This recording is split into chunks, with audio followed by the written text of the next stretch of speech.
I'll tell y'all something. If the events over the last 24 hours haven't pissed you off, then you need to look in the mirror and find Jesus. Why someone would deliberately kill somebody else just because they didn't like what he was saying? Something wrong. Okay? Now, I wasn't completely familiar with Charlie. I had listened to him just briefly a couple of times. So I knew enough, or I knew enough to know that he was making an impact. That he was a good person, he was a good father, he was a good husband, he was a good colleague, and people just, if you listen to YouTube, okay, people just can't say enough about it.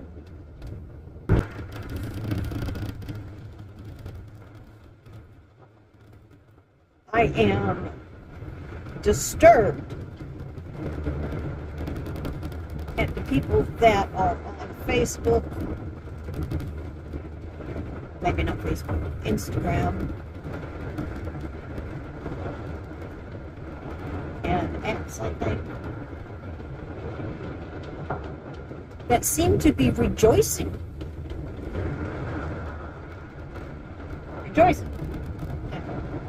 over the death of this person. You know, anytime you are happy that somebody has died, that's evil.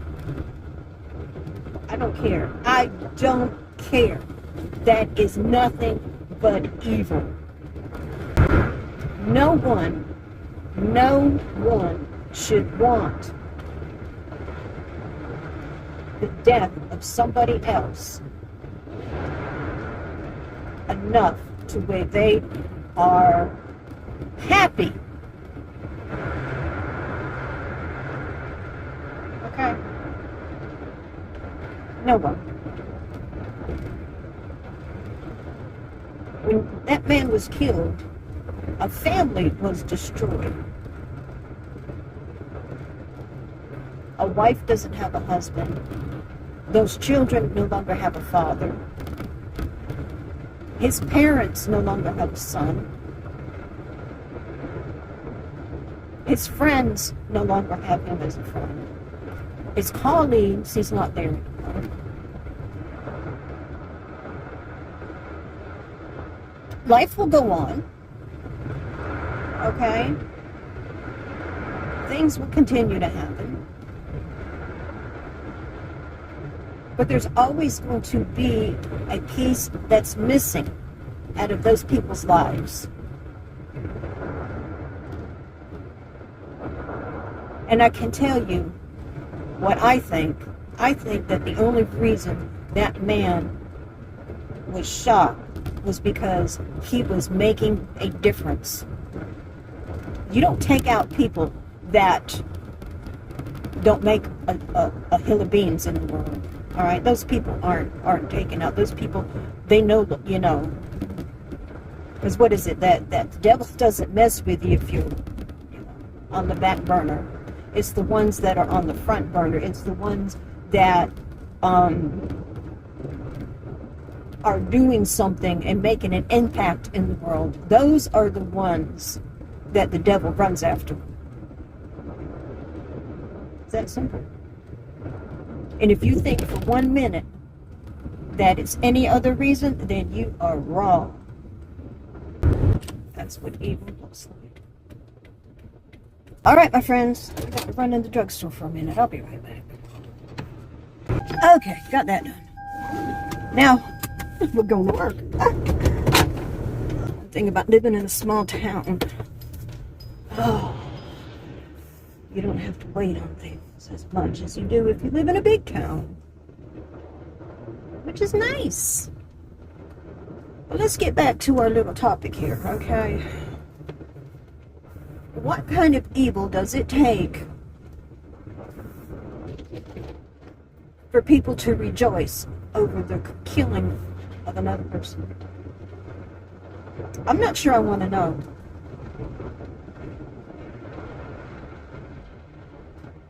And if you look at the similarities between this and Trump, when they tried to take Trump out, they recorded this guy, okay? He was on top of a roof, dressed in black, and there were people recording him. Just like with Trump. There were police officers walking around. So why didn't somebody say something? What happened to see something, say something? Just like with Trump.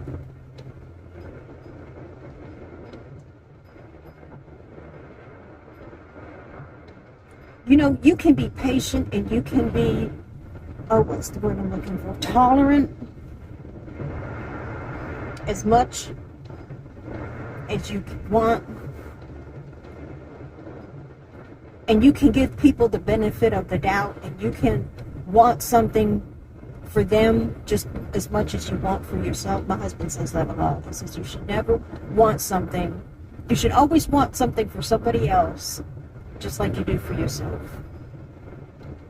Even when they don't keep the same thing or the same mindset as you do, you can still have that hope that people will change, that things will be different, that time will somehow make an impact and we'll go back to normal. I'm sorry, y'all. There's no going back to normal. And you know, this is it. This is the dividing line. Man didn't hurt anybody. That man wasn't being mean. He wasn't being cruel.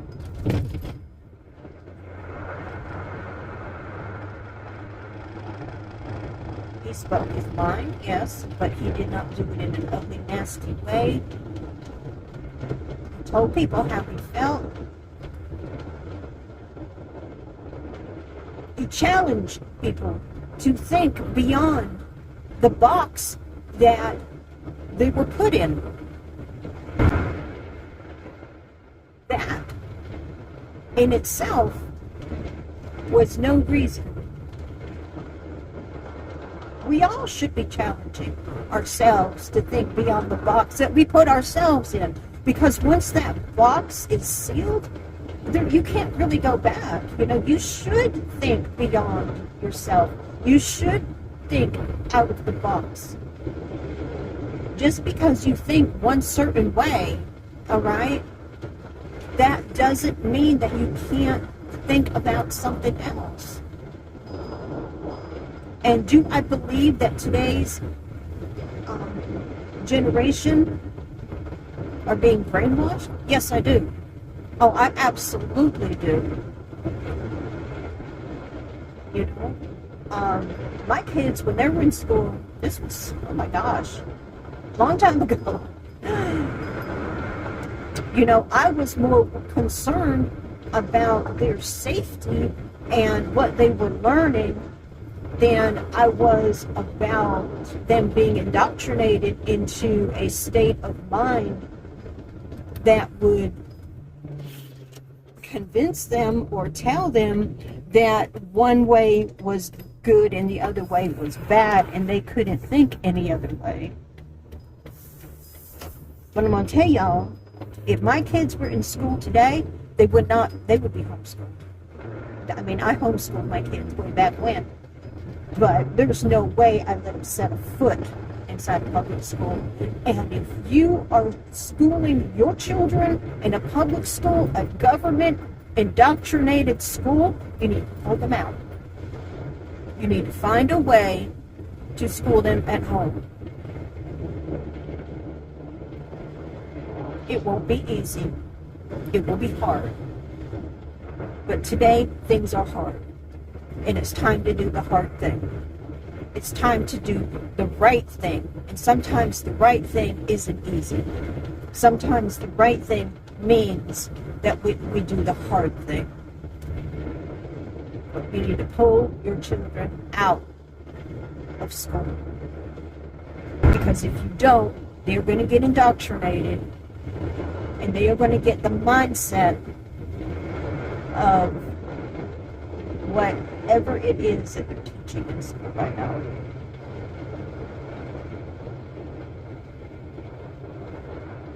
And it isn't nice. It isn't good. It isn't good. That way of thinking is what destroys.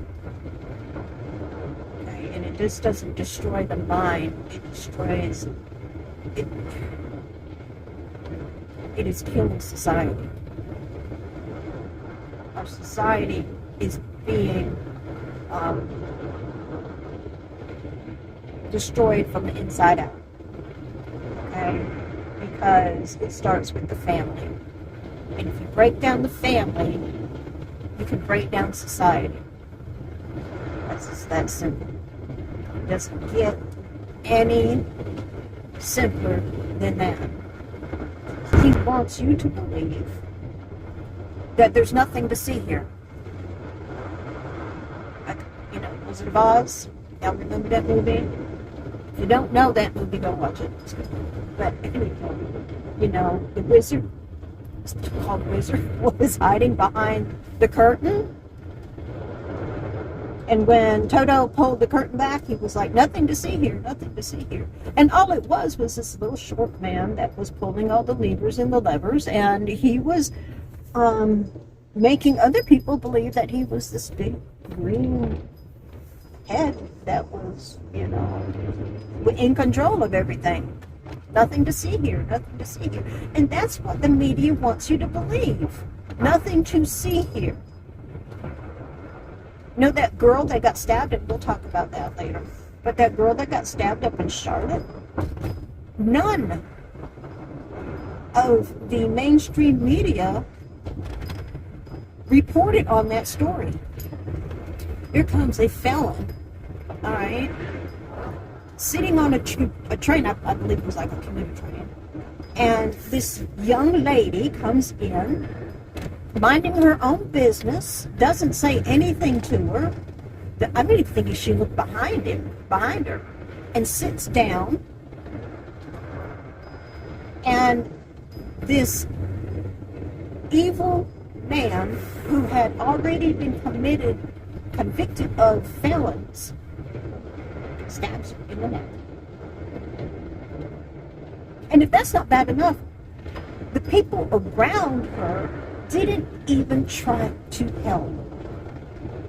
So what kind of society are we turning into? If you find that that's okay, and if you think that you can live with that and there's nothing wrong with that, then, like I said, go look in the mirror and find Jesus. Because your heart has turned to stone. There's nothing but Jesus that can help you there. That's just all there is to it. Go talk to Jesus. Okay? Alright, we've got a lot more to talk about. I'm going to cut it here.